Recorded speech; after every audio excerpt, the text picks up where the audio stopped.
kemudian rukuk. Walau na yang pegang rukuk ni saja. Nya ilung hampas ko semua buat nya na rukuk. Asai ka ina rukuk kapas surah-surah tu. Nya lagi apa benar tu.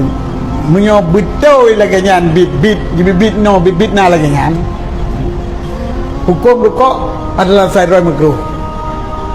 Sehingga na yang haram, na yang wajib, na yang sunat, na yang mubah.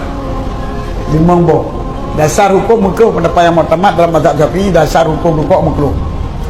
Tapi bila pegang ahli khibrah kedokteran drone kakinang paru-paru menyon piuk rukuknya bahaya yang kahari. Ada kan hukumat berukun ya. Tapi menyohanai pegang hari awalnya kita nyo bahaya. Hana ikut lagi belah tapi rukuk bahaya. Kita nyo menyohana tapi rukuk hana mangan. Hana mangan tasurah hana mangan yang kasunat. Bahkan menyo kita nyo hana tapi rukuk nyo tajak berjalan upang motor di nama mangga. Mati di bahaya hana teringat. Nyo wajib. Tapi menyo hana sapu-sapu bahaya pihana di kita nyo kan.